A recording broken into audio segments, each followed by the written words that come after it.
impact on the ever-evolving landscape of technology. Dr. Nandita Sethi, the founder and managing director of the Entrepreneur Zone in Hyderabad, India, brings over 10 years of profound leadership to the realm of startup incubation and acceleration. With a diverse background, she served as the past chairperson of CII-Indian Women Network, Telangana, and held senior faculty positions at distinguished institutions like the Institute of Public Enterprise and Ecficio. Her academic journey, encompassing degrees from the University of Hyderabad and Osmania University, culminated in a PhD in international economics with a focus on India's export opportunities in the Asia-Pacific region. As a prolific author and editor, her publications, including Global Meltdown, Regional Impacts, and the Asia-Pacific region, Emerging Opportunities for India, reflect her expertise in global economic issues and India's growth strategy. Recognized for her proficiency in e-learning, higher education, and business development, she serves as a TEDx speaker, educator, economist, and motivational speaker, making substantial contributions to India's entrepreneurial landscape through her commitment to education and entrepreneurship. With an illustrious career spanning over 2 decades in human resources, Mr. Yugandhar Penubrolu is a seasoned professional, currently serving as founder at 24/7 HRA. Boasting a proven track record in effectively managing large teams and diverse business verticals, he brings a wealth of expertise to guide organizations in optimizing their HR functions and attaining strategic objectives. His impactful journey includes senior leadership roles at Barclays, where he played a pivotal role in spearheading HR transformation initiatives and elevating employee engagement. Passionate about cultivating positive work environments and empowering individuals to achieve their utmost potential, he is not only an adept practitioner but also a highly sought after speaker and thought leader in the HR industry. Regularly contributing to industry publications, he has authored insightful articles on topics ranging from workforce well-being to performance management. As a certified executive coach holding a master's degree in human resources management, he exemplifies excellence and leadership in the dynamic realm of HR. Mr. Madhu Vadlamani stands as a versatile and accomplished individual who has carved a distinctive path in the dynamic domains of data science and business analytics. Documented in his insightful Medium article, "This is Me, My Journey as an Analyst," his career trajectory began with Google Affiliate Networks, reflecting his deep-seated passion for learning and staying abreast of evolving technologies. Notably, he coined the term visualization, exemplifying a unique approach to business visualization rooted in keen observation of people, cultures, and surroundings. Beyond his analytical expertise, he extends his influence as a speaker, trainer, and motivator, having conducted over 100 sessions for students. His broad spectrum of knowledge spans IT and digital marketing, enhancing his value as a consultant. His journey exemplifies a commitment to continuous growth, a willingness to share experiences, and serves as an inspiration to aspiring analysts, solidifying his respected standing in the expansive realm of data science and business analytics. Ms. Shanti Devalupalli, the Associate Director of Innovation Initiatives at Hyderabad Software Enterprises Association, HISIA, has over 2 decades of distinguished experience in IT and ITES industries. In her current capacity, she leads innovation initiatives aimed at enhancing the global market share of software enterprises. With a focus on program managing the adoption and penetration of emerging technologies, she plays a pivotal role in fostering innovation and business collaboration, particularly within the startup ecosystem. Beyond her technological prowess, she is deeply involved in people management practices for technology workforces and passionately advocates for diversity, driving positive change across professional hierarchies. Armed with a master's in business management and certified as a train the trainer by Crestcom International, she combines attention to detail with a strategic perspective. Complementing her professional achievements, she actively contributes to art promotion and serves as a trust member for the Abhinayavani Nritya Niketan Trust, which is dedicated to advancing the Kuchipudi dance form. Her multifaceted and dedicated approach makes her a dynamic and impactful presence in the IT and innovation space.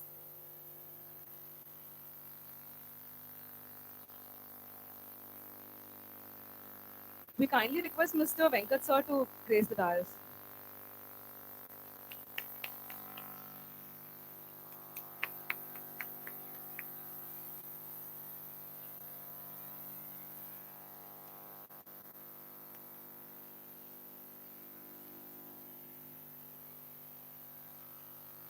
We request Ms. Dr. Nandita Sethi ma'am to grace the dais.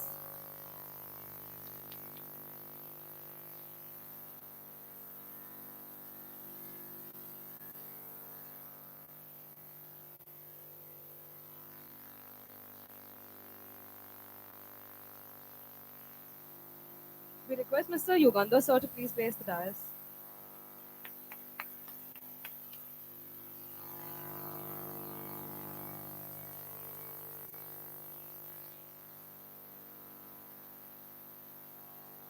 request Mr. Madhu Vatlamani sir to please grace the dais.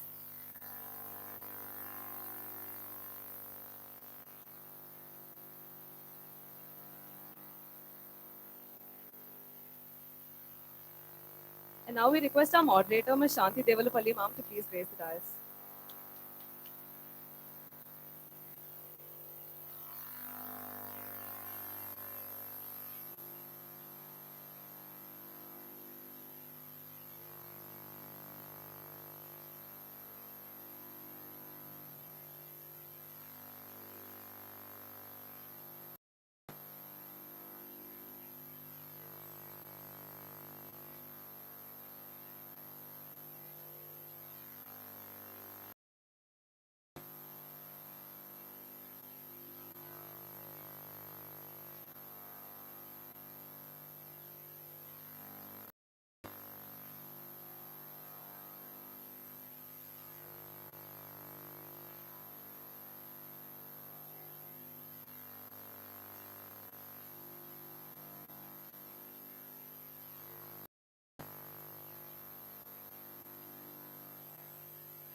We now request our faculty coordinator, Dr. P. Bharat Kumar sir, to speak a few words.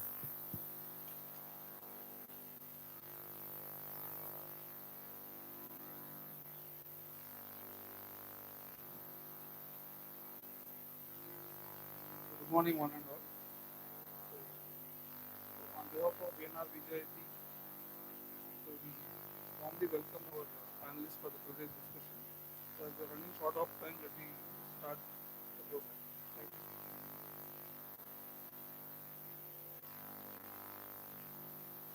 Hello, am I audible? Good morning.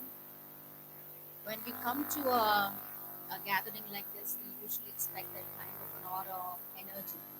So, not that I mean you all to be shouting at the top, but at least we want you to be interactive and show some gestures that we are all in this together. So, I first want to thank the leadership team of VJIT and VJIT for having us here. It's we definitely want to appreciate them for the thought that they had that they should be doing a panel discussion of this. And I'm also pretty impressed with the kind of a topic that they have chosen for the panel discussion, which talks about transforming the mindset of engineering students and preparing for a future that's shaped by AI. Very relevant to this day while you're all on the cusp of moving and forging your careers. So I quite resonate with this topic primarily because I want to cite this with a few examples that we are all seeing. I want to quote Bill Gates here, where that AI is a revolution that's such an essential thing, like the creation of microprocessor or a personal computer that we are all using, the internet which we breathe, eat, and sleep every day, and the mobile phones. So he also, while introducing in 1980 the Windows, he also, his prediction was that we are all not going to be existing without this. And just in about 2022, mid 2022, we all heard about the Chat GPT, and today we are all talking about the Gemini and the Gemini Pro, which is an indication that we are all not going to be living without AI. AI is going to transform the way we live, the way we work, we learn, and the way we communicate and entertain ourselves. That is on the personal lives, how AI is impacting us, we've learned. Just about this week, there was a research report by Forrester.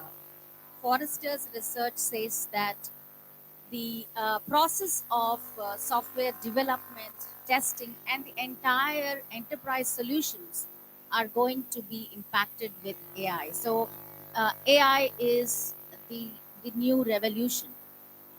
So you might have all also seen that in the semiconductor space, the Moore's law, the law stated that exponential growth that the semiconductors industry, the microprocessors, have given to the technology industry, same or even more a multiplier effect that AI is going to be making, right? So, with all these sort of perspectives, um, we have a very diverse panel here who are going to be giving you a different dimension to what people are all talking about AI. Everybody is talking about AI, and just be prepared. Here we have two panelists who are going to be focusing on how technology is going to be helping you. That's going to be Venkat and Madhu.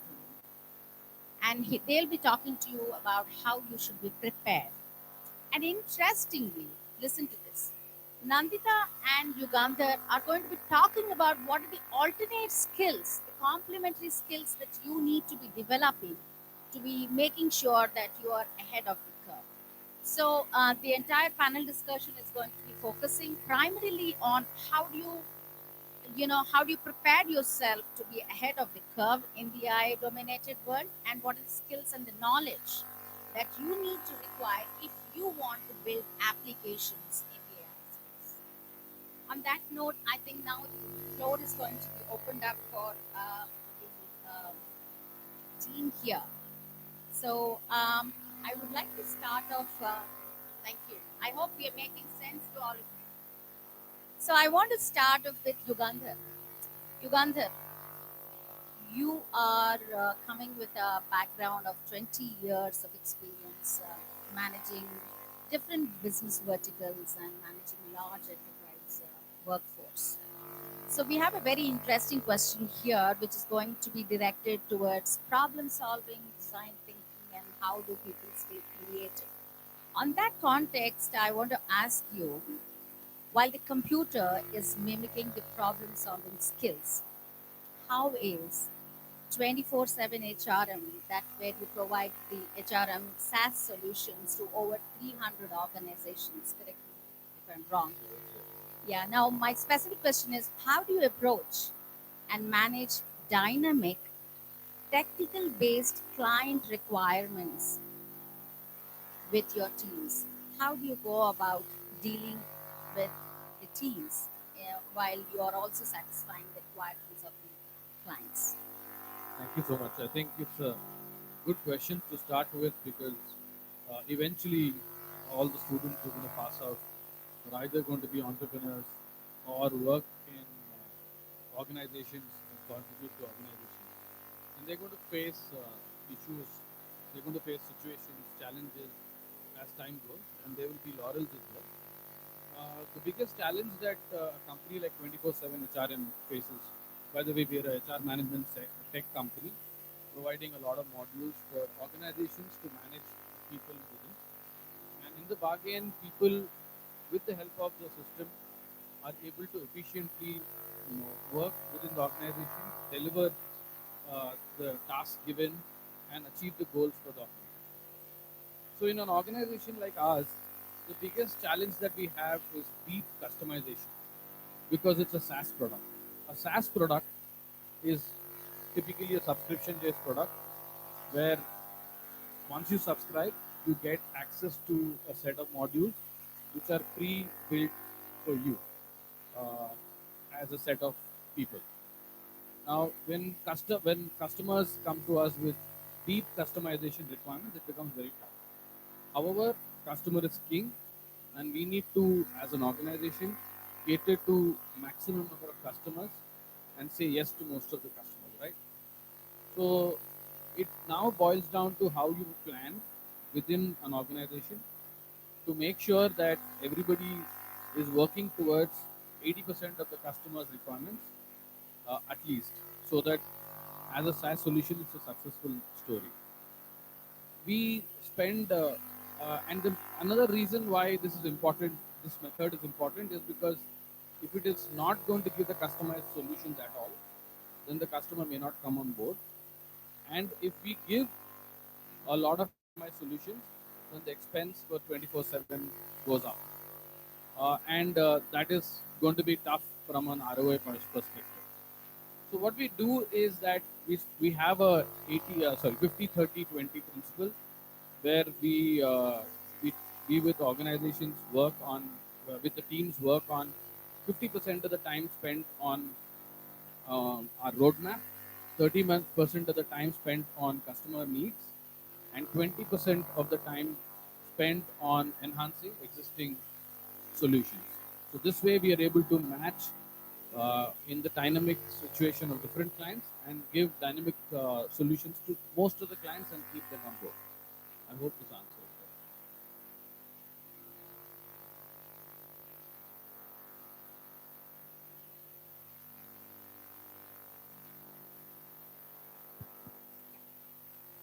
So just a supplementary question. I think that's a very valid point that sticks in our mind where you talked about the 50-30-20 principle. Just about how do you think these students can extrapolate that to their personal development so that they accomplish their career goals? I think it's very important while we're talking about AI, and she rightly said that there are supplementary and complementing skills that are required. And in a city like Hyderabad, and in the kind of scenario that we are in as students, the most important skills are behavioral skills. Um, while there are going to be mentors for you in the organization, and while when I'm saying this, it's not necessary that technical skills are not important, but behavioral skills are equally important. And when you arrive into a multinational, it may become overwhelming for a student, and therefore behavioral skills will help you there.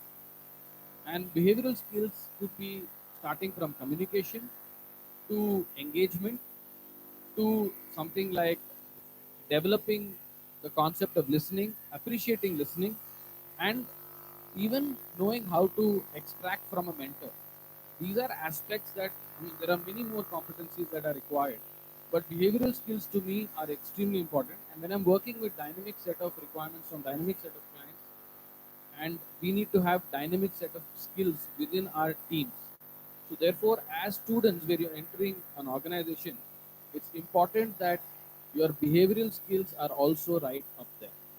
There's no wonder. There's about 20% of your energies that you're focusing on understanding what the requirements of the client. Absolutely. Thanks, Yugandhar. I will Thank come you. back to you. You're not done yet. So, Venkat, I want to prick on your brain now. So, we've had a little bit of a dose on what are the other skills apart from the technical skills that we. So, we want you to do a little bit of tech talk so that it interests the majority of us here. Nandita, I hope I'm making this a little fun and interesting. Thanks for that. So, Venkat, I just wanted to talk about the technology, the way that the government today is using. So, one of the classic examples that we can think about are the digital public goods. Say maybe our UPI payments, the world is in awe about our UPI interface, and say about our Aadhaar, the PAN card, and the passports that we are utilizing now. Now, and most importantly, the COVID app, which is appreciated worldwide, the way we have managed our COVID situation. Now, government also, there's a lot of emphasis on utilizing the services of AI, rather utilizing the technology of AI for better servicing the country. So, in that sense, I wanted to ask you, as a visionary force behind Atomstate, which is a tech startup, what would be your advice? Because there's so much of AI being used even at a government level. What would be your advice on the knowledge and skills that um, the students should be building when they want to produce or when they want to build products and services in the tech space? What are the skills and the knowledge?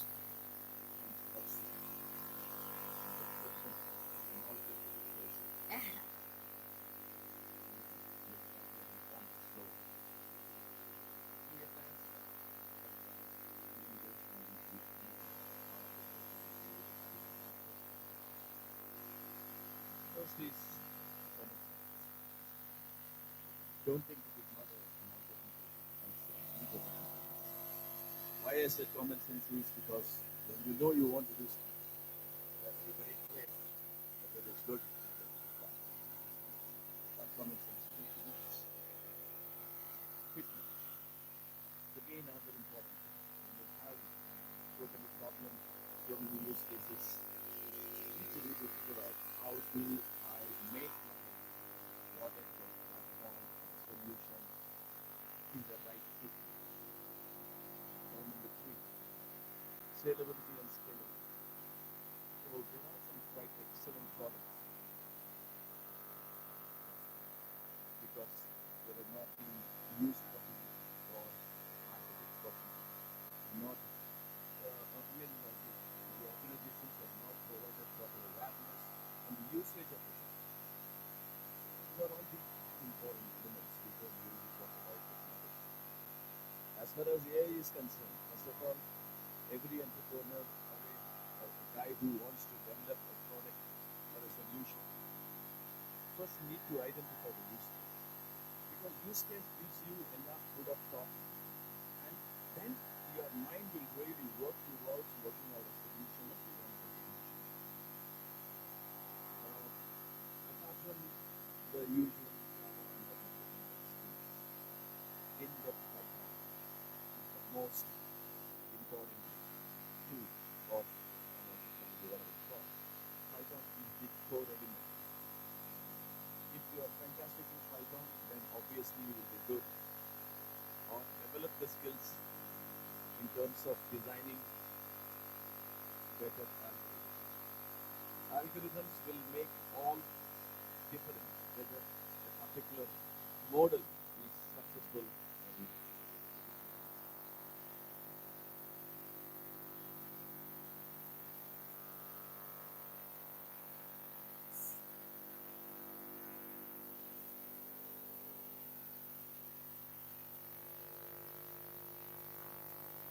Get your own right, software get the CNC. I'm not talking. Yes, get the CNC in place, coding and common sense will take you ahead of the curve. Absolutely simple logic. There is no rocket science or great rocket. Very simple. You must also talk about how to rely on young mindsets of people when you are working in solving your own technical problems. See, the best thing happened to our country is young, super talent. And there is power of talent available to the whole world. This generation, in short, we are not just on par, but at least above. There is no doubt about it. Out of 42-member team members, earlier I burned my fingers along with using one code. I'm from IIT, I'm from Ghana. Unfortunately, I have wasted my money. What I've done is gone back to the basics. Thanks to this guy, that good friend is okay. Look at me. So I took the advice from them and incorporated about 15 interns from different colleges. Some are studying, mind you, first some second year, some third year. That is where I felt our company is going to be successful. Our AI product will be fantastic. Will do much better than named so many tools available. A to Z CDs. So Yeah, I remember you also said that this bunch does things fearlessly. fearlessly, they don't have fear. All they require is reflection. Thanks, Venkat. Thanks, Venkat. That must be very motivating to make sure you get your job right. While in college, make sure you're studying and get your stuff right. Yeah. So, Nandita, now the floor is open for you. You are a successful incubator. You run a successful incubator and you're an accelerator program as well as the founder and managing director of the Entrepreneur Zone. So the next question that I'm going to be asking is going to be very pertinent to you because A large number of the bunch out here are aspiring to become innovators and entrepreneurs. So we want to know from you what are the key characteristics that you think should be inculcated among the students to foster an environment of innovation and entrepreneurial mindset. You were always keen that you talk about working on the mindset. Thanks. No,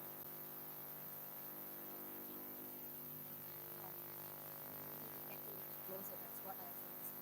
Am I audible? Yeah.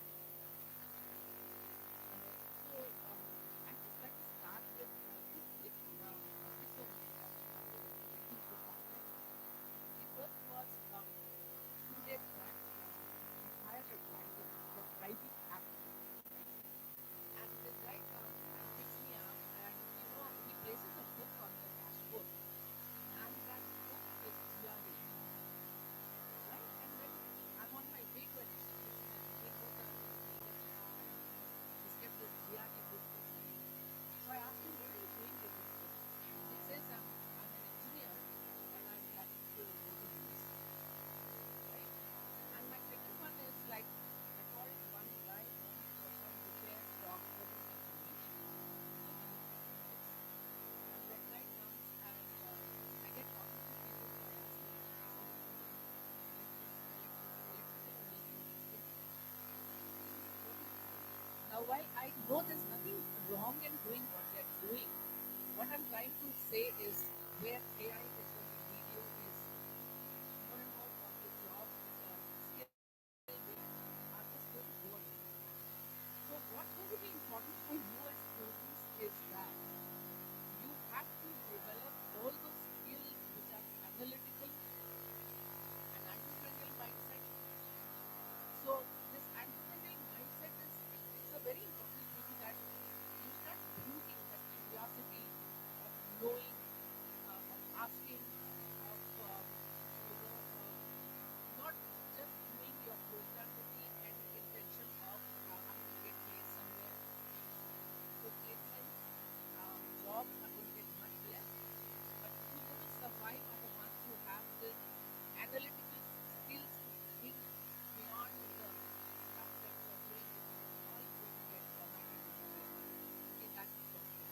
So very quickly, yes, risk taking, agility, adaptability, networking, these are all skills and communication, of course, on top it all is going to be most important for students at this level for taking up anything, whether it's a job or a profession. I think the point is very well driven that the future is going to be skills first. So you need to get your skills. The degrees, certifications are not going to be taking you anywhere. If you want to go and sell your candidature, what you need to be having is a project in your hand that can talk about the skills that you have deployed and the problem that you try to solve. Is that what you're exactly saying? Yeah, to add to what you're saying, what resumes they carry today are actually of very little use. Yes. Above your 60%, which makes you eligible to sit, it doesn't matter whether you get 70 or 70. What's going to be important is your informal resume, your digital footprint, and what you're putting, who you're meeting, what other things you're doing to go on to purchase. Networking skills are going to be extremely important. This kind of events that you are organizing, all the skills are going to be very important.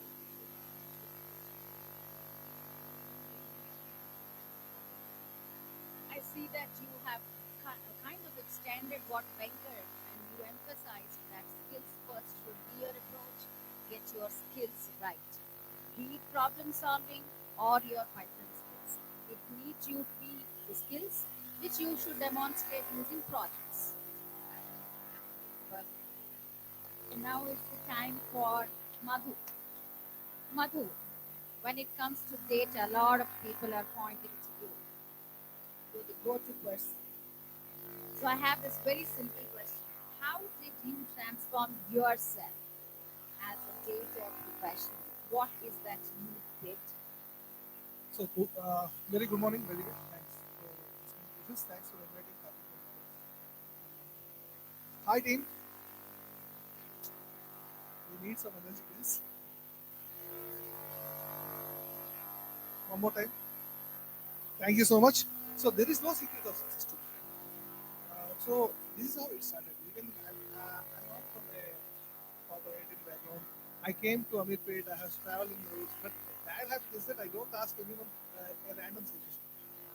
So for example, I cannot ask a generic question. That's a bad habit. See, I used to stay in Mozambique itself, where I don't know how many people live there. They used to call us Bhavya Sanandam apartments. That was the last stop 10 years ago. Nice. I'm happy. Good. So I used to stay in my cousin home, and Maitrivana is a place for the students, right? Now, my mindset is that I don't know how I acquired the mindset. I really don't know. I don't have answer for that. My cousin used to say that, okay, where exactly in Maitrivana? A lot of people are talking about Maitrivana. I had to go to Maitrivana. Okay, how do you like to go? I go by auto or bus. Okay, how do? Whether it's a Telugu state. All autos will go to junction. That's the point. And when you see the city was right, Hindi, Telugu, English are the three languages where I know. And I used to read the boards that okay, this is Venkata, this is all. And when most of the students and professionals are getting know, that is my common sense. So the first thing I decided is that okay, you get the data first. Then if you don't find it, then you try to seek help or go to the next level. My motto of entering into the classroom is that I go prepared with the episode number 1 and in an intention to ask the questions only.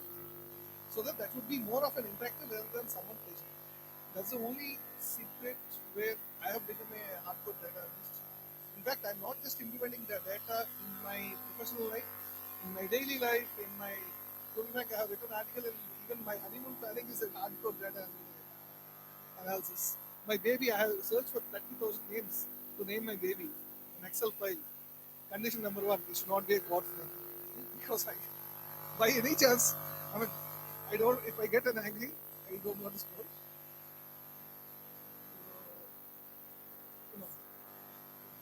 What you're saying is the technology that you are learning, figure out a way to implement in your own life. Adapt yourself, just observe the surroundings because when you see the problem statements, there are no problem statements.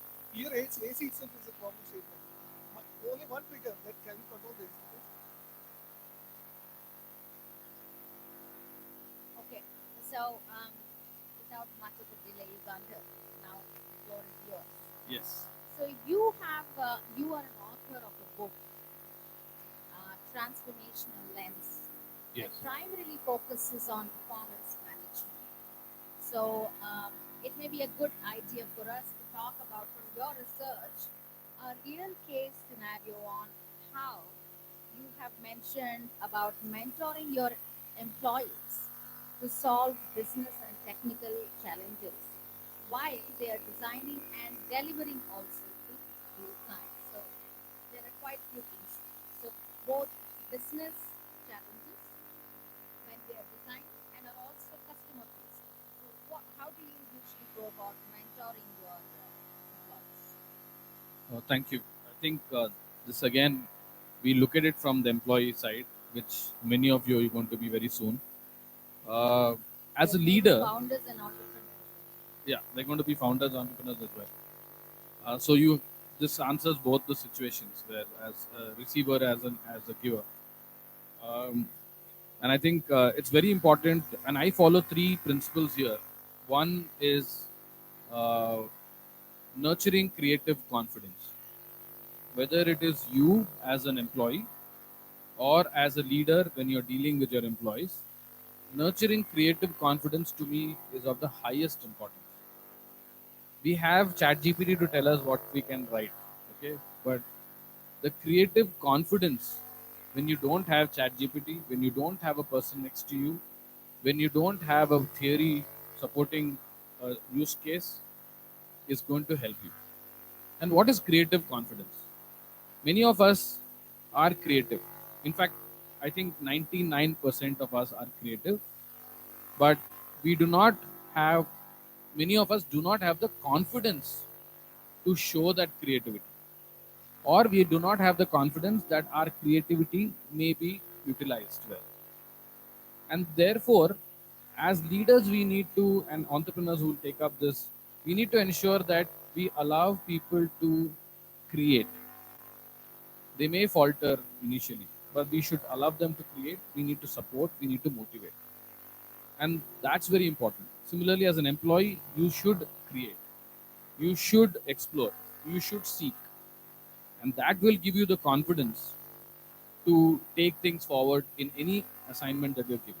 The second part is open communication. Whenever you are in a situation or you need to present something, or even as an entrepreneur, when you need to communicate your vision and purpose of your organization, it's important that we have a well planned open communication.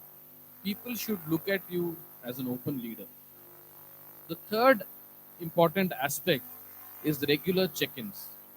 Whether you're an employee or a leader, you initiate regularly checking in with the leader if you're the employee, and checking in with the employee if you're the leader. If you have a periodic timetable for this, it helps both. I'll give an example. I'll take maybe 30 seconds more. One of our clients who who are at the prospective stage came to us with a requirement saying 15 days we have. If you solve this problem, we'll come on board as a client. The developer said that it's not possible to develop this in 15 days. As an open communication, I went to my team, the entire development team, and I told them that this requirement of 15 days is there. How are we going to do this? The team took this as a challenge, went back, they came back with a three-pointed approach. The first one was that two developers who are not even part of the original team, for this project, said that we'll squeeze in 4 hours each for this. The second was one of the guys came up with an idea saying that there is a very similar code that we have written, and that code can be utilized. And that saved around 14 hours of effort. And the third thing is the people who together said that don't worry, you just buy in 2 days time from our client, from your client, all that we're asking you. Balance we will manage on our own. By the way, the client came on board. We earned more than a couple of lakhs from this client, and still paying us as a subscription client. Thank you. You brought in a very interesting point, which connects back to the faculty who made it clear that some part of the responsibility also lies on the faculty to be able to give that creative confidence and motivation and keep that communication open, such that the students here develop that kind of a professional mindset which they can actually. We are reducing the industry academia gap, right? Very valid point. But I wanted to tell you all one thing, that it's not only the responsibility of the leader. Even if at points the leader has not opened up for communication, and at times is not doing the regular check-ins, you can take the initiative. Do not wait for your destiny to get created. Create it yourself. That's where you meant open communication. Yes. Even as a recipient, I have the opportunity to initiate a conversation, showcase my skill, and if you're going to keep waiting, we'll keep waiting. Unless you ask for help from the right. So that's gives a good segue to what I want to actually be asking Nandita.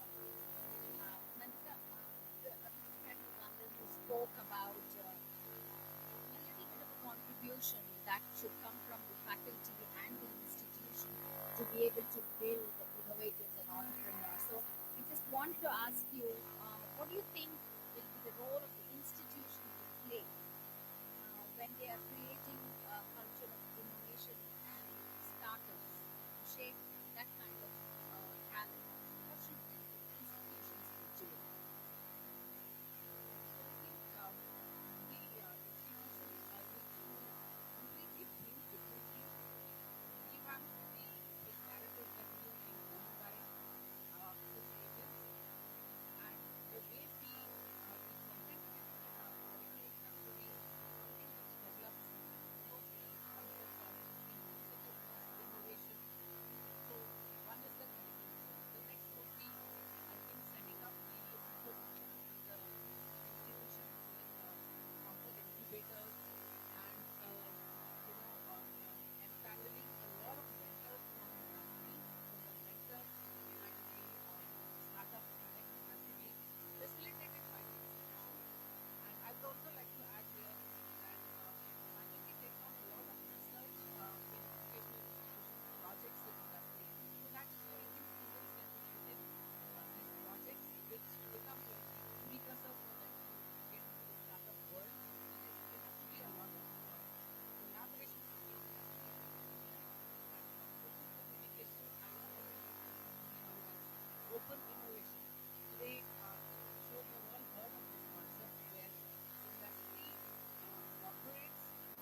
working in their fields. Okay?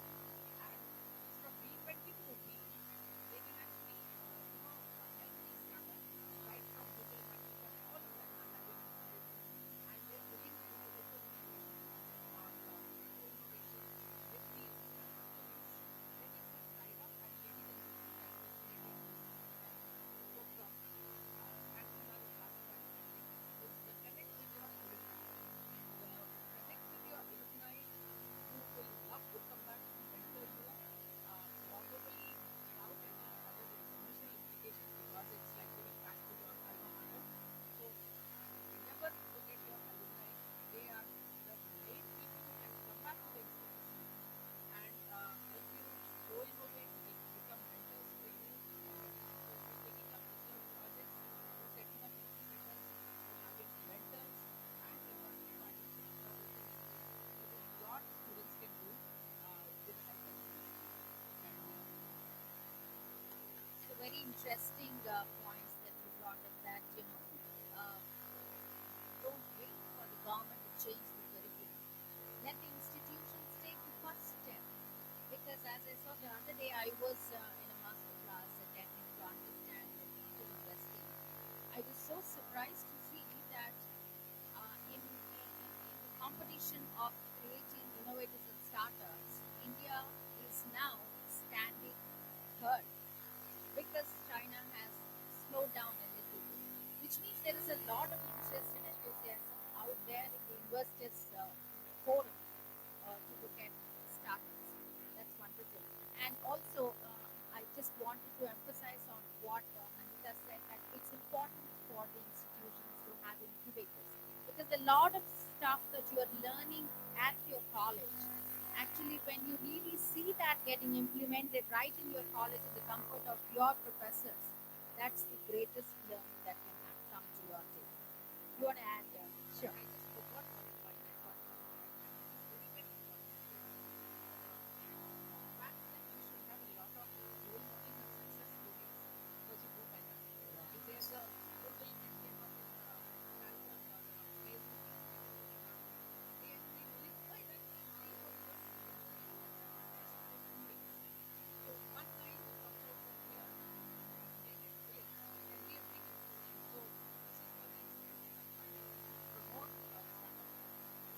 I'd like to write 100% solution. If you have 2 or 3 or 5 startups, please showcase those 5 startups.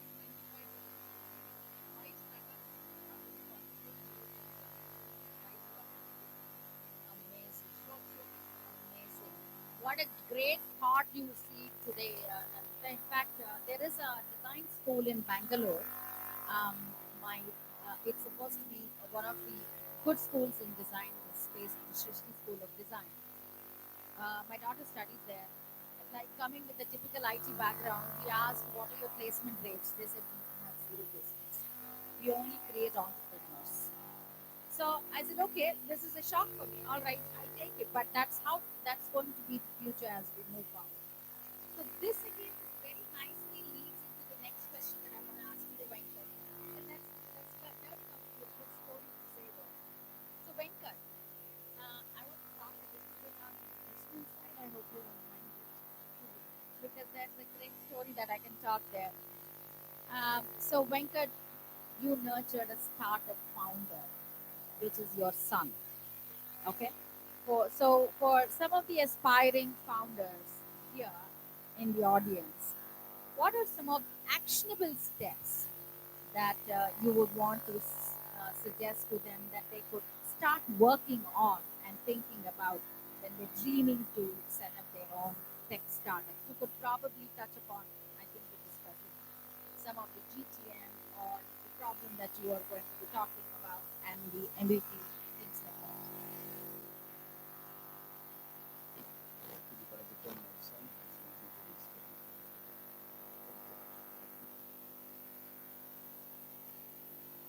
but he doesn't want to work in India.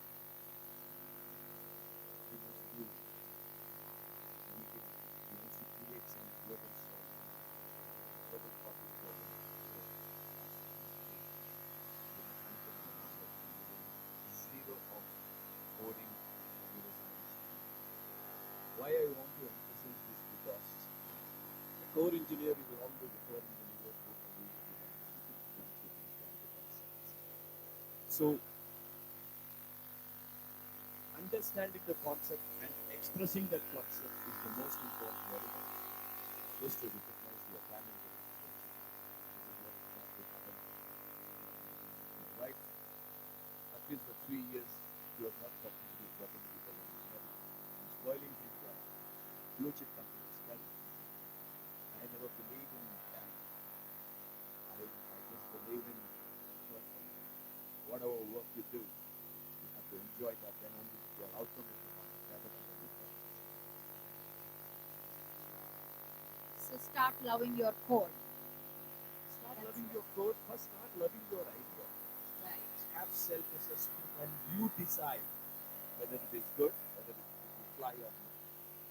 And if you want to discuss with many people, then even you put this down the ground. So you decide yourself. You may talk to others, but you take your decision. Don't go by others. I'm very, very sure. This is how I look at it. Believe in yourself. Believe in yourself. Perfect.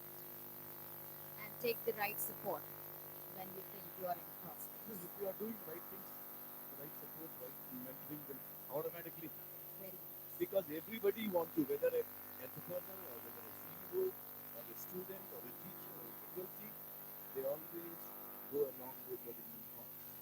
So if you express yourself Winning properly, automatically I would not Catch on. catch your tail and Great message, Venkat. That speaks of your experience. Madhu, but there are, while we're all already talking about immense possibilities with AI, can you throw some light on how AI can help with data security? You are a data guy, so with data security, mention some applications of AI in the world of data security. Especially, see, in terms of security and data security, first of all, the fact is that every one of our numbers has been sold out for minimum 5 days a day. Because we generally have a tendency that in our mobile itself or in our application, we feel that our mobile has been safe and secure. But what exactly, how many people are reading the terms and conditions? How many people does have the firewalls in the mobile? So you're talking too much about the security levels, what about the data? The issue comes with the common sense. It's not that we don't read or we read. We go with the confidence that, okay, this app is there and let's say 3 people are using it and this is good to go. But that's not the word. When we check any kind of an app, any kind of a security, right, there was a point where I was interacting with Indian Oil Corporation. The data breaches are going on even when the security levels and the perfect image recognition, everything has been kept, but still the data breach is going on. Why that is going on? Because of the level of confidence which has been missing. Technology is going to help you out to some extent, but analysis is missing. Second one is that we are in a world of sharing and everything to anything, which is the biggest threat. For example, I get some message saying that, okay, earn 2,500 a day. I am enough capable to earn myself, then who is the one who is going to give me for 3 lines? And the third point is that, again, we are going to the companies have all the rules and regulations, data rules set. Still, unfortunate misuse of data, especially in terms of the travel, in terms of the healthcare. For example, I search for a loan and I apply for a loan in HDFC and I get a call from ISD'. Unfortunately, I search for a loan, boss, and unfortunately, if I search for an item, remarketing is good, torture marketing is bad.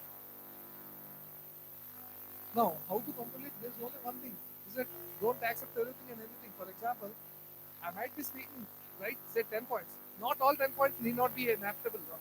I can be 100% wrong. Taking up to the level, one in terms of the organization, understand the protocols. One in terms of the individual, understand the guidelines and policies. Just a very simple example.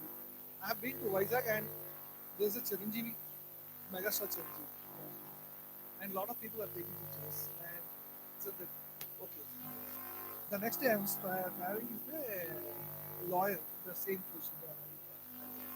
So that you're not supposed to take others until he permits you. Okay, it's an offense. And unfortunately, they accept it because they're celebrities and all, but it's unethical. As a students, as a professionals, right, as a everyone, right, the future, the data is the biggest no doubt in it. The data is the threat too. The biggest threat in the world is itself is data. Having too much data itself is a threat for you and for us. So you need to be aware of You need to be aware and understand the guidelines, especially the breaches going on in terms of the medical records, travel records, and even other data has been the COVID data has been sold out. Even recently we are also worried with the deepfake algorithms. So, what is that one advice that you would want to give at the enterprise level when they are going to be developing some products or solutions? And at the individual level, what do you think they should do? The AI is meant for a good thing. If you are trying to misuse it, we have to use it, but we should not misuse it. Now, what is used, what is misused? You are here to make things smarter, but not make things lazy, as we were discussing earlier in the morning. One advice is that AI is going to help you, but AI is not here to take you to the level where you are you're inviting the aliens of yourself. I don't need a robot of myself where I don't need a robot to help me to sleep well. Understand the ethics? The first thing is it. And only sincere advice is that the thumb rule is that A is going to help you, but A is not going to misuse. Use the A, don't misuse the A. So, we are in basically a data analysis. So, yeah, data is the more the data, the better the solution for it. The problem is, unfortunately, in the industry, it doesn't deal with all these problems. The problem is, they have the rules, they want more than 100% security, they have plans, but they don't buy a right solution, right treatment tool. They sacrifice on the cost. That's the problem. Security is getting used. Same thing is happening in the hardware and the software. So, investing in a right tool, even if it is 40%, 50% higher, and that particular tool should have been designed based on your data collection. It's not the off-the-shelf product or product. Plug it. Still, someone needs to really customize and make it 100% efficient and to use, not starting.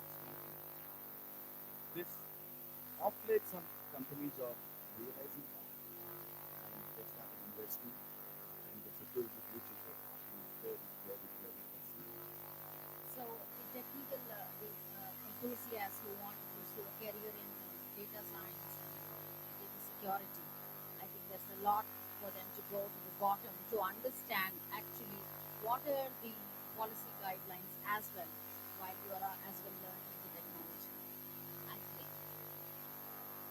Potentially, yes. but even fresh graduates, if they have definite security data acumen, they are the ones who get 5x more. Right. So I think that actually brings us to the end of our panel discussion. I just thought of collective ideas that from the enterprises, as the World Economic Forum suggests that 42% of the business tasks that we're performing now are all going to be automated. They're all going to be AI driven, and currently they're about 36%. So which means with the revolution of AI, the human and technology together are going to, multiply the kind of an impact that we are going to be making. At the same time, there is also fear in all our minds whether this AI is going to be superseding the human power, the human intelligence. So, one message that comes loud and clear from this panel is that get your engineering skills, your communication skills, your business skills, and people management skills right. No matter where the technology goes, you will still be relevant. Because there's a lot of discussion now that's happening in the technology space about the crystal glazing, where people are talking about Gen AI and artificial general technology, right? Gen AI, which is creating robots who can think more than human beings. That's some kind of a fear between Gen AI and AG AI. You all can Google and see. But technology is going to improve. But at the same time, we need to know where is that I should be getting an edge. What are the skills that I need to learn? Okay. So on that note, thank you very much, and thanks for this opportunity.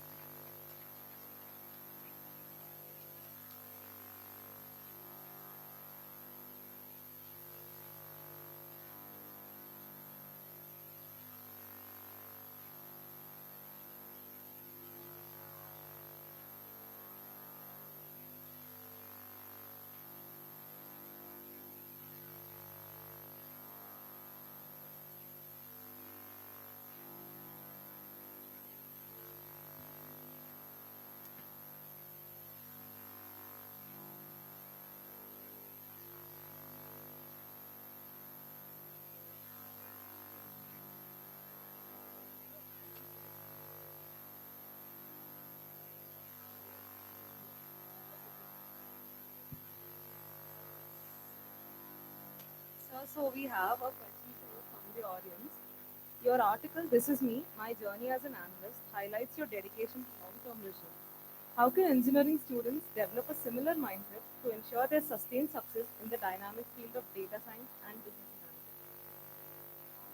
The first thing is that definitely you'll be coming in a motto that college gives placements, college gives and the other skills. First, before getting into these skills, the foundations are important. The foundations of subject. For example, the data structures which you learn, right? You should be able to write any code in any language when you understand the ethics of the language. Call it any language. For example, the world is looking for people who like to code in different languages. Of course, yes, as Venkata said, Python is definitely there. But what if I don't need Python? What if I don't need it? You should be prepared. You should never say that, okay, sir, I don't know this language, how can I learn it? The fundamentals of the language is the same. Like the mother of all languages is Sanskrit, the mother of all the languages is fundamentals, especially when it comes to IT field. See, you should think like a language, like a song. If I am coming to college, then I am going catching a bus. What if I miss the bus? There is a language in it, not just a line of sentence. Fundamentals are important. Understand the ethics and ensuring that you should be ready that, okay, my technology, I have my technology. I don't mind if the decision is coming in or not.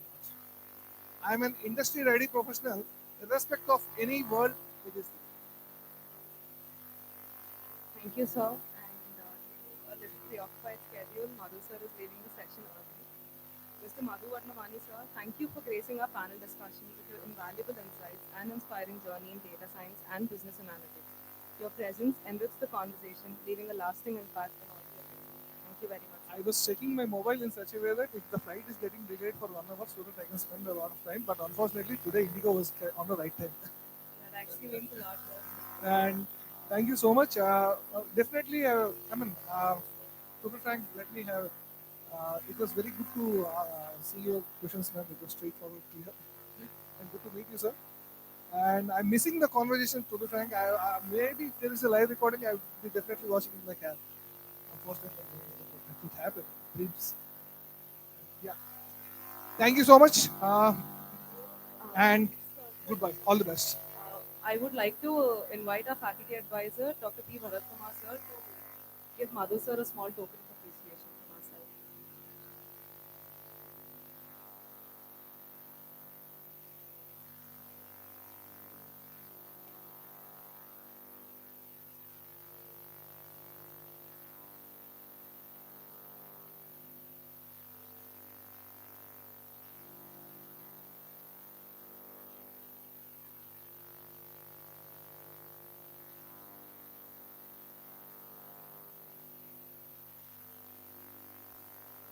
Shanti ma'am, this question is for you.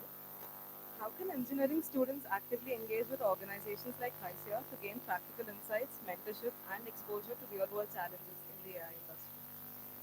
Thanks. This gives an opportunity to talk about the organization that I represent. So, HISIA is an industry body. We work for the betterment of the IT industry. And we are actually the fulcrum between the academia, which is all of you, and the government and the IT industry. So, we do everything that is required for all the three of them. So one of our major pillars is talent transformation, where we work with a lot of academia. We work with task. You all maybe know task. We work with task to enable the students on the future technologies and preparing them for the future of work.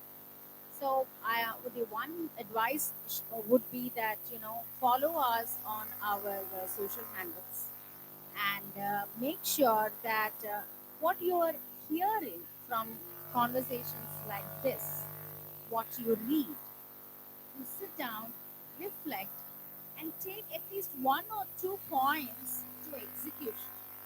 Otherwise, there is no point in just being a part of conversations like this. You will hear all big jargon, but unless you synthesize and use that knowledge, it's not going to be really helping you. So follow us. Industry does a lot of things for the academy. On that note, if I have time, I want to talk about one major intervention that we have done specifically for the faculty. I know there is faculty here.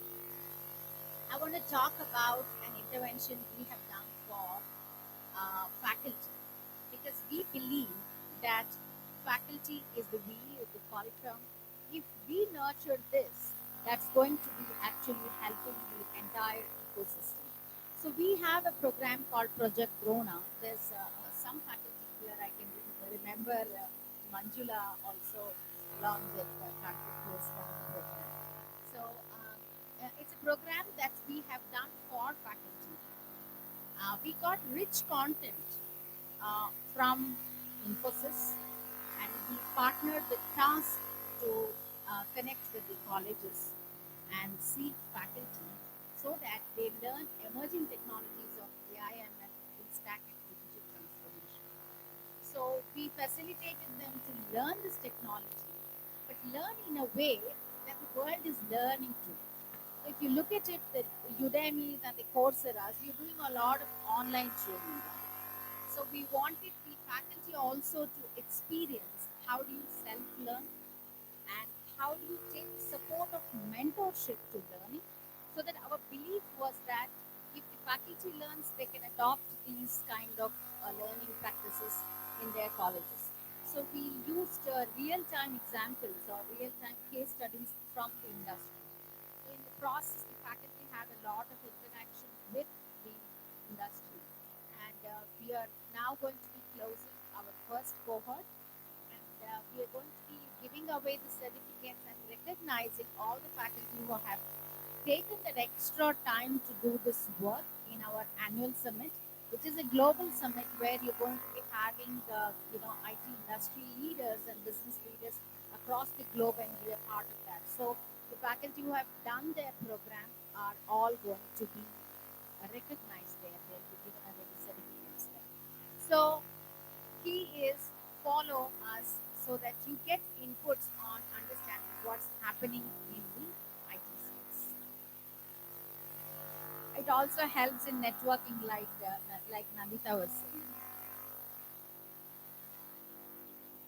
Mr. Yugandhar sir, in your role as Vice President at FIBERNET, how do you integrate innovation and growth strategies into the operations of a well-established organization?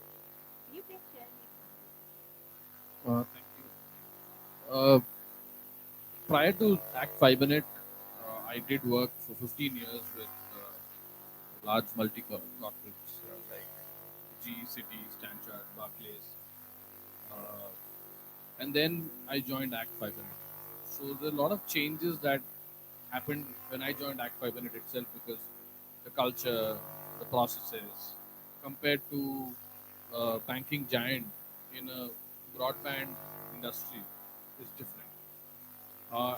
To a large extent, I was surprised with some of the sub processes, and to some extent, I was also impressed with some of the processes. So there is learning on both sides for me, and I realized that there were aspects that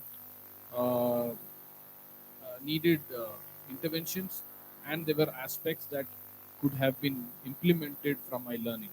So for all of you as well, there's always going to be learning wherever you go. If you are fresh off college and you join a company, you have learning. If you start an entrepreneur, as an entrepreneur, you learn from other fellow entrepreneurs, you learn from various faculty, you learn from people that you work with. So learning is a continuous journey, and there's so much to gain. And so therefore, some of the since this is questions about some examples, I am talking about an example which really changed the business at Act FIBERNET. I was the credit control head at Act FIBERNET, and I was managing billing, collections, retention. Especially, these are the functions that I managed. Uh, Unlike my introduction, there are parts where I was not in HR. So I've done business roles, I've done product roles, I've done project roles, I've done HR roles, all kinds of roles. And this role gave me the opportunity to look at how business can improve. As soon as I entered Act FIBERNET, within 1 month time, I ensured that I was on ground. I met key people at ground, not key people at the 18th floor. Key people at ground. I interacted, took feedback. I got myself familiarized with processes on ground. That means what actually happens when a customer is visited. What what is the pitch to a customer? What is billing? What goes into the bill? These are the things that I actually got into, and not what technology was generating the bill. That's the second part. Okay. And then I realized that there were three things I could have done instantly, and you will be surprised with the results. In the second month of operations, I put in a payment link, which is missing in 2014-15. This is a big story in the bill, so they could just click there and pay. The second thing that we did is we sent coupon codes to late payers. We realized that there are people who pay late. We sent coupon codes to late payers. Only with these two things that we did, we had a 14% increase in payments in the first 10 days of the bill being sent. So the power of being on ground, the power of looking at detail, like a bill. Okay, I'm responsible for billing, but who's looking at the bill? Because the client is looking at the bill. There are opportunities in everything, opportunities in everything that you see. So learning is most important. Utilizing the learning is important, and then actioning your learning is the mother of success. So do take some learnings from here. Thank you. Nandita ma'am, according to your book, India's Growth Strategy, Services versus Manufacturing, which do you think is more important to engineering students? Should we focus more on services or manufacturing? So all these years, I think we have focused a lot on services. Our growth story continues with our services, especially IT. One thing you have to realize, where are these services used? They are used in the other two sectors, which is manufacturing and agriculture. Both. Whatever service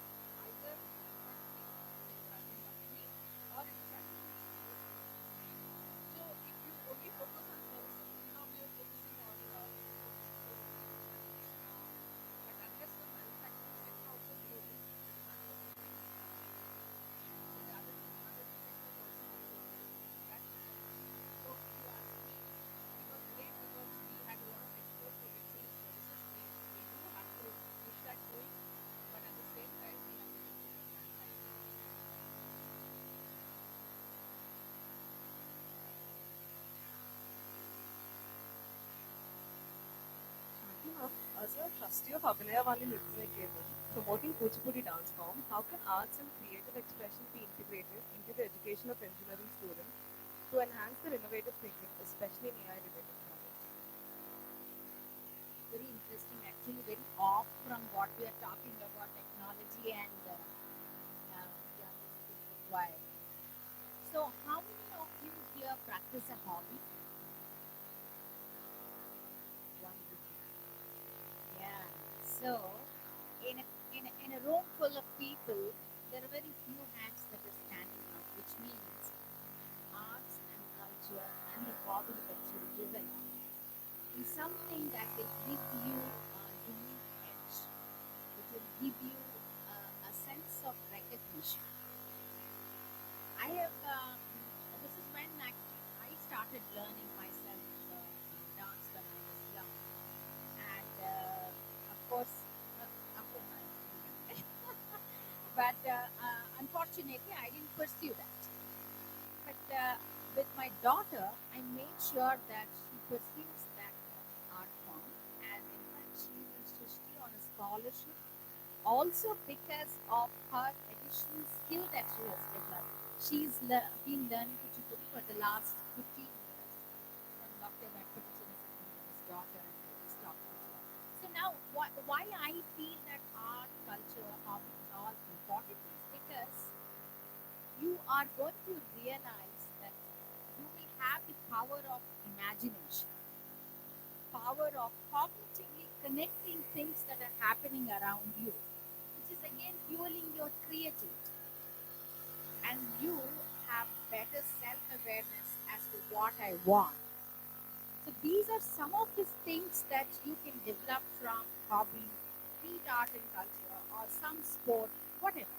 So I have always believed that having another skill apart from your core skill will give you a unique selling proposition, and it also improves you as a person.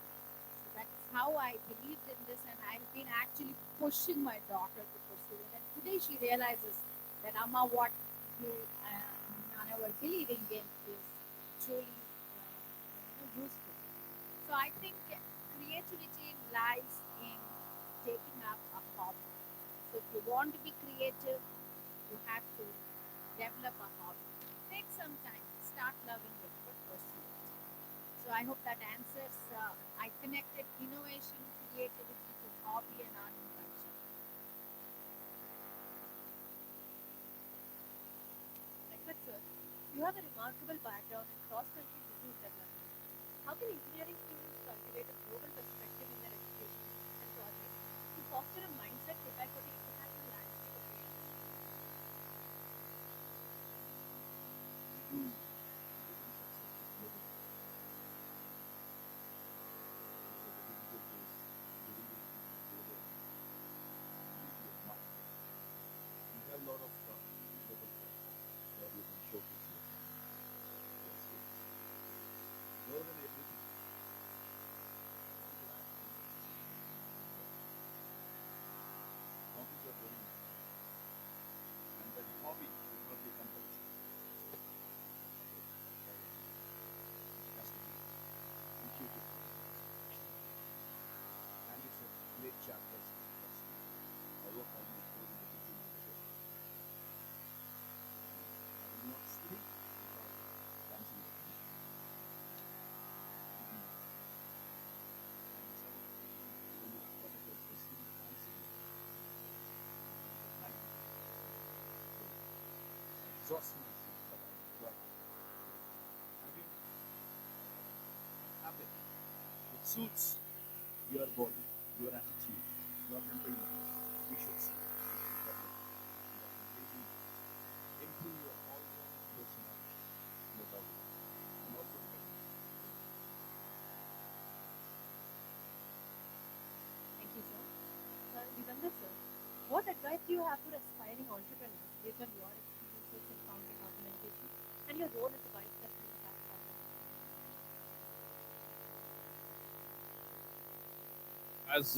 Thank you so much. There are few pointers here, and I'm adding some some bit to what Mr. Venkata had said in, much earlier in the panel discussion. Uh, try to and try to do something with your idea. Do not let your idea just be locked up. If you see, and what he mentioned about the belief in your idea, do invest into it. The first investment that you need to make is time. Okay, not money. When you think about money, investment, we think about money. The first investment that we need to make is time. The second investment that we need to make is collective collaboration. That means collect people and collaborate. That will give you understanding of and giving that rounded finish to your idea. The third is do not start jumping and spending money like crazy on your idea even after that. You need to understand what is happening on ground. Your idea in isolation is as good as nothing. It has to be accepted, adopted at ground. That means the masses or whoever is the client, the prospective client, has to appreciate your idea. An idea has to transform into a product. This idea transformation into product requires a lot of ground study. So you need to study the market, you need to study the resources, you need to study what are the opportunities that I have at a cost that is feasible.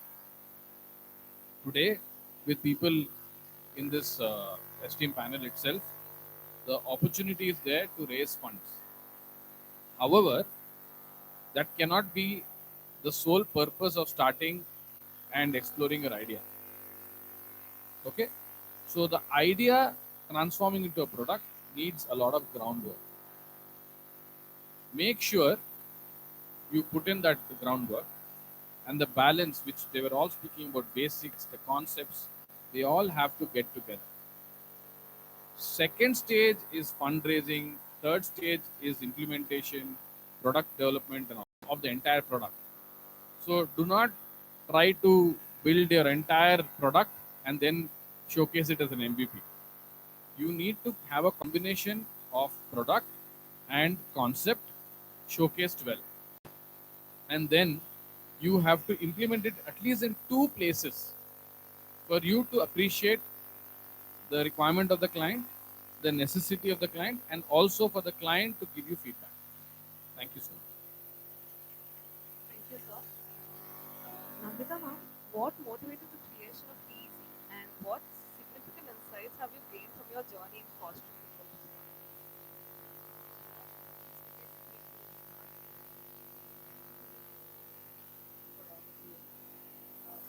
I realized that,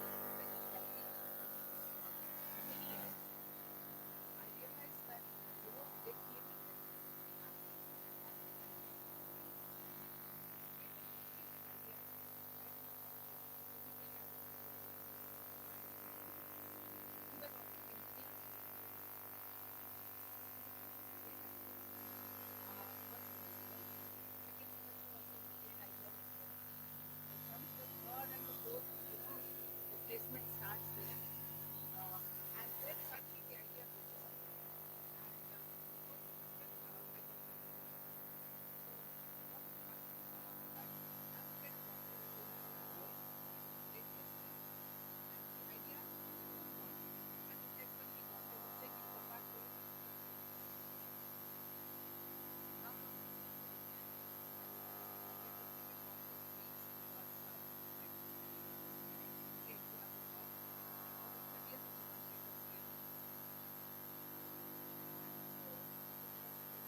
Atomstate is described as Make in India, Made in India, and Made for the World. How can this mantra inspire engineering students to create AI solutions that are not only globally competitive but also rooted in the context of India's unique challenges? We should answer this question. I just want to ask how many people want to hear this question? Why so? Can anyone answer?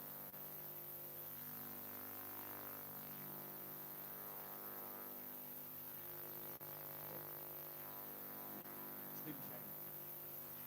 And you want to bring on the come. Entrepreneurs should not have any shine. That's the first mantra.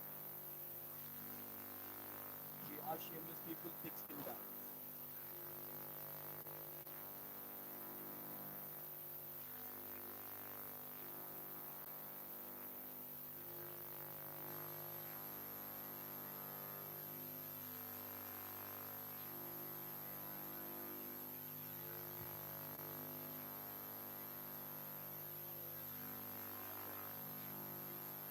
And also, I like the story of Mark Zuckerberg.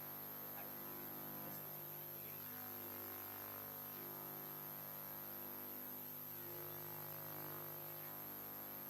actually my inspirations are like I have a lot of inspirations from Satya Nadella from as a Microsoft CEO. He's from Andhra Pradesh, and also Sundar Pichai is a Google CEO, and also like I love the story of Mark Zuckerberg, who had taken an idea and executed in a successful manner, but the idea doesn't belongs to himself. But even though he executed that idea, like I think execution is most important thing to become an entrepreneur. Like that's my So nothing wrong with following people. But what is your inspiration to you? That is the most important of it, because not everyone can become Mark or Zuckerberg. You have to become yourself. That should be the goal. People should talk about you. That should be the type of inspiration you need to have, and only you'll be a successful person. Then second is idea fitness. This is very, very important, which leads to a proper global GTM study. So coming to your answer on the reaching out to global market, yes, we are very proud Indian product. Thanks to our Honorable Chief Prime Minister Mr. Modi's initiative on Startup India movement that has inspired really many. This is the real inspiration, not mine, not anyone else. Because that inspiration could create 100 successful startups in India, and those startups will rule the world, and it's already proven.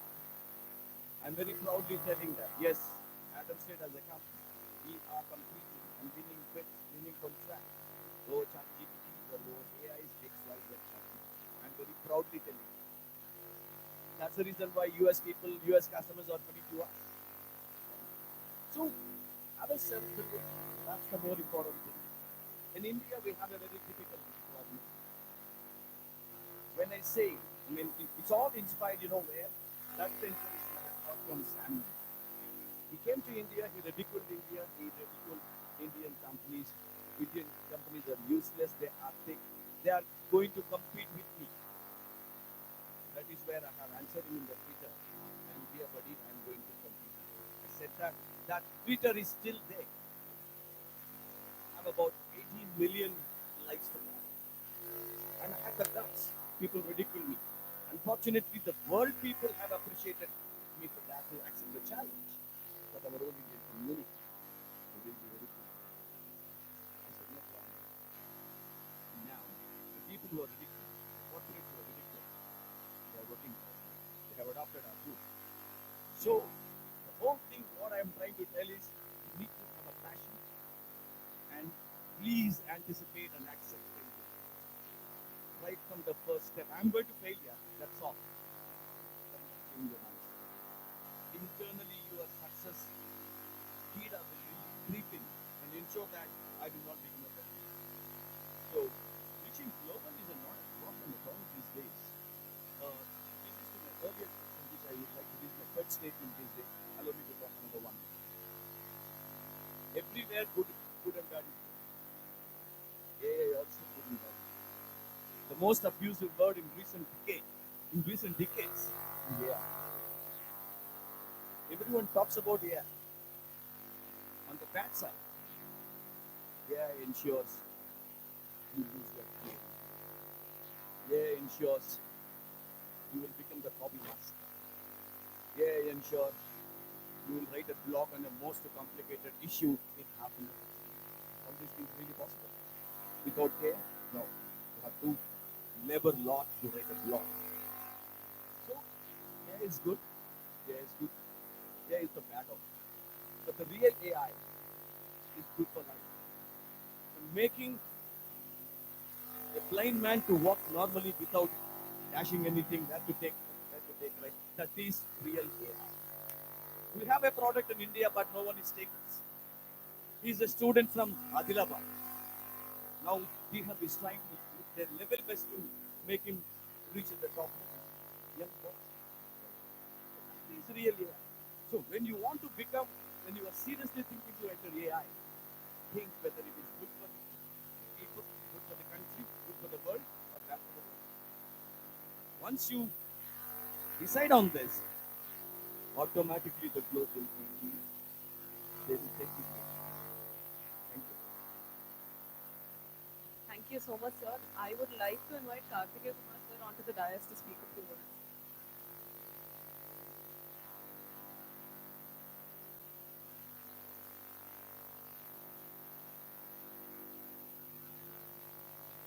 So, thank you so much for inviting, and first of all, let me thank all the panelists for accepting the invite and being here today with us. And honestly, I'm going to take not more than 3 minutes. You can count on me. The most important thing is regards to HISIA. I'm talking about this. Ma'am, we have already started collaborations. We have done the meetings with Wells Fargo recently for the cybersecurity department, along with AI and ML. So we are going to go for a joint collaboration in changing the curriculum and also in terms of training our faculty, especially in the cybersecurity domain, which is going to start from the month of most probably February in VNRVJIET. Because Wells Fargo, when I carried out the discussion, they said we are going only with IITs and IIMs and top institutes, NITs. I ran behind them like anything. There is one senior director called Nagajit, even ma'am knows. I was in back of her, I was talking to her, I was disturbing her, and finally we had a virtual meet with the entire team. And finally we had a couple of meetings. And now the first success is Wells Fargo is going to collaborate with VNRVJIET, not in terms of placements, but in terms of upskilling. Point number one. Point number two, we also have a similar meeting with Accenture on 18th of this month. This is also on the same lines of collaboration. And I've already proposed to the principal and the head of the placements that we would like to collaborate with HISIA, because I've been attending every program that Hyderabad Software Engineers Association has been doing, and I'm there in the environment, and these are the people whom I met there. With over a single call, I'm very thankful to them, because it's just over one call they accepted to come here. Networking. If you go to premier institutions, you find some of the students carrying their business card on behalf of the institution. What is your identity? Not this identity card, what you carry. What is your skill?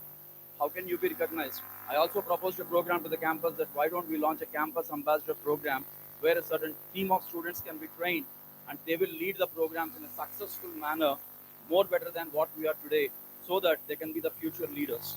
It is not just your marks that are going to take you to the industry like what experts have said. I was never a first class holder. I was never a second class holder. All my graduation was in schooling, government school, Telugu medium, third class, at times second class. Accidentally, I don't know how I got first class in MBA. That was an accidental score I got, and that was 63%. I'm very shameless to say like what Sarah said. Yes, we are shameless. If you want to win, if you want to stand here and speak something, take out your shy and be shameless, because that's when you can have the courage to speak. So stop relying on your marks. I'm now sitting in the placement department after 20 years of journey in industry. I'm sitting in academics since the last 3 years, and I joined here 2 months back, and I'm seeing the tough fight that is happening in the industry to hire the students, my dear friends. Industry is not just like this today. I'm on the board of AP Police, I'm on the board of Telangana State Police, and I'm also on the board of Uttarakhand Police in the recent days. And when you look at the practical problems that are coming from the department also, they're approaching many companies and institutions. In fact, in one of the meetings where Venkata sir was there, I was there along with the former DGP Mahendra Reddy Garu, and we presented that company product and we had a detailed discussion with them. And Mahendra Reddy garu visiting asked me to come to his house couple of times. Why all these things are happening is whether you are into AI, whether you are into cyber, even whether you are into C, C++, Java, the industry is still alive on that C, C++, Java. It is still alive, if I'm not wrong. It is still alive. Only thing is, they don't want theories. We know half of the resumes, 80% of your resumes are straight away from the Google. Somebody drafted it. We have an artificial intelligence. Draft my resume, I'll give some inputs, and my CV is ready. How many of you have handwritten it? No. Or you made it by yourself? No. I hate to use ChatGPT. I'm sorry to say this because it is taking out the human intelligence. It's making people not to think by themselves. Give me a statement, I'll write the answer for you. What's the purpose? So clearly, if you want to be a market or industry leader, if you want to get into the industry, number one, start attending more events like this. As a part of corporate relations, my job is to help the students to, get connected with the corporates. I'm there to connect you with the companies, those who are seriously interested. You can meet them, you can learn from them, you can interact with them. I'll take you to the corporate events. I'll help you to be a part of it. Only thing is, just sitting back in the classroom is not going to help. I believe this is the first time we had a panel discussion in VNRVJIET, if I'm really right. Never ever it was there. But the first time when the students approached me, when Kiran asked me that, sir, your VJF manager, the Karthik, students are coming, we need a panel discussion. And I wanted to give the best industry people and have the best on the dais now. Have the best people, I'm honestly telling you. Because every program I have attended, I've been listening to them in T-Hub, in HISIA, everywhere. So we were very careful, and from the day we started, we made a WhatsApp group. We have been doing a regular follow-up, and the entire team have been doing very successfully. And I believe there was no discomfort for any of the panelists as of now when they have come here. So everything has been planned carefully. But the only request is, please try to align with the industry. Just don't look at the marks. One point I'll tell and leave. In my experience, 18 years as an HR, 18 years as an HR leader, the two big things I've done. I've rejected 2 gold medalists with one question. And this was for Tech Mahindra, way back in 2015. With one simple question, how did you achieve your gold medal? Simple question, sir. Anybody can answer. But they could not answer. They took 25 minutes. If all these people who are sitting here, they did not just achieve something. They had a strategy. They had a plan. They have their own game plan. If you achieved something in your life, you should be able to explain how you did. Not everybody is able to do that. If you are an entrepreneur, how did you achieve it? Means you should be able to explain your game plan. How many times you have failed? How many successes have you seen? Everything comes in place. How many times have you practiced? How many failures that you are able to accept and then come back with a fight again? Day before yesterday, I was at a Thai Grand event in the same hall. Thai event where Banu Reddy and a few other industry leaders were there. I'm also a part of that team. Trust me, I every year pay close to 25,000 for professional memberships. Every year. I'm across 126 WhatsApp groups. What am I doing on all those WhatsApp groups? Meeting people, learning from them. So try to build network. Even in Thai event, we were very clear. Startups will not form in overnight. You know how many pitches they will do to get that funding or to reach that stage? Any approximate number you have any guess? Less than 20, 30? No. There are pitches which went even, we have seen more than 80, 90 times they have tried. 80, 90 times. Unless you do so many times, every time you correct. Even I failed 59 interviews to get my first job in 2004. And my first salary was 1,800 bucks as a Java trainee. 59 interviews I failed. But how did I learn out of it? I talked to people. I used to understand from people. I used to make the changes, corrections, and then I succeeded. So I close this with one statement saying like, whatever you learned from here today, please try to make it into a practice. I'm there to help you in sitting in room number 418 on the 4th floor in PG block. Whenever you need some guidance, you want to meet a corporate, you want to learn something, you want to attend a corporate event, yes, me or Mr. Kiran are always there to support. Please let us try to travel together and make your either entrepreneurship journey or a placement journey more successful. Thank you for this opportunity.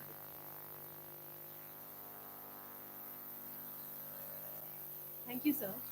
Ladies and gentlemen, as we draw this insightful and engaging panel discussion to a close, we stand here to express our deepest gratitude on behalf of GDSC and Ecficio. We extend heartfelt thanks to our esteemed panelists, Mr. Venkata Subramanyam, sir, for your visionary leadership and invaluable insights that have enriched our understanding of transformative innovation and strategic foresight in the technology landscape. Please accept this small token of appreciation from our side.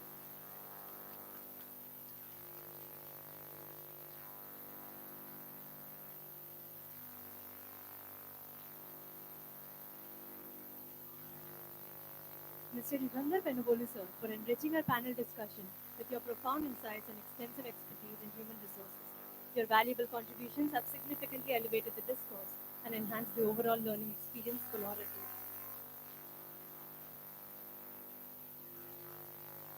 Dr. Nandita Sethi, ma'am, for gracing our panel discussion with your wealth of expertise and multifaceted insight that have created a memorable and insightful experience for all attendees. Your contributions have been invaluable to our collective understanding of entrepreneurship and leadership.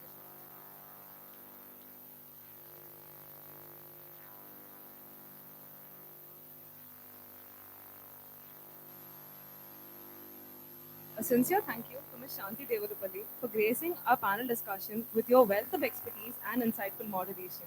Your dynamic approach and commitment to innovation adds immense value, making this session truly enriching for all participants.